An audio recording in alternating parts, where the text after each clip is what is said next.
Hi, friends. Last Sunday, our theme was truth. After examining several passages from the Gospel of John, including Jesus' direct statement, "I am the way, the truth, and the life," we came to the conclusion that Jesus is the truth. If only all theological issues could be so clear. Jesus is also the Word made flesh, the Word that brought creation into being and that is bringing about the new creation. Jesus is also the embodiment of self-giving love. And so truth is the self-giving love that made the world and is remaking the world, expressed through the life, death, and resurrection of Jesus. As followers of Jesus, we are called to tell the truth, both in the sense of being honest and in the sense of telling the story of Jesus. Christian truth-telling is not proving the gospel. It's not arguing for the validity of faith or the reliability of the Bible or the existence of God. Christian truth-telling is proclaiming in word and demonstrating in action the life, teaching, death, and resurrection of Jesus in order to bring hope and healing, new creation to the people and the world around us.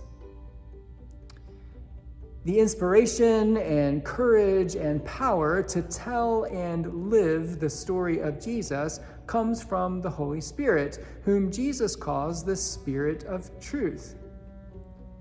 When Jesus is saying farewell to his disciples, he assures them, "When the advocate or helper or comforter comes, whom I will send to you from the Father, the Spirit of truth who comes from the Father, he will testify on my behalf. You also are to testify because you have been with me from the beginning. When the Spirit of truth comes, he will guide you into all truth." That's from John 15 and 16. A question that most of us struggle with from time to time is, how do I know if the Holy Spirit is really leading me, or if I'm just trying to justify what I already want to do? One way to know if the Holy Spirit is leading us is to determine if we are being guided into the truth, that is, into self-giving love. Most of the time, if I follow what I want to do, it will involve at least some small measure of self-interest. I mean, that's just the way our human nature works. We think about what's best or comfortable or advantageous for ourselves.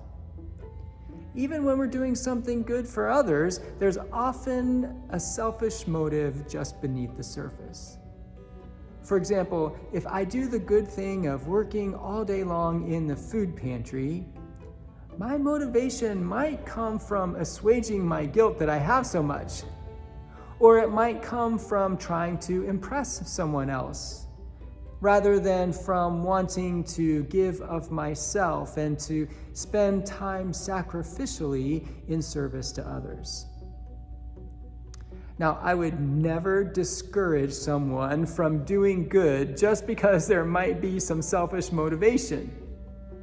It's better to do good for the wrong reasons than to do no good at all. And often what happens is that behavior leads to belief.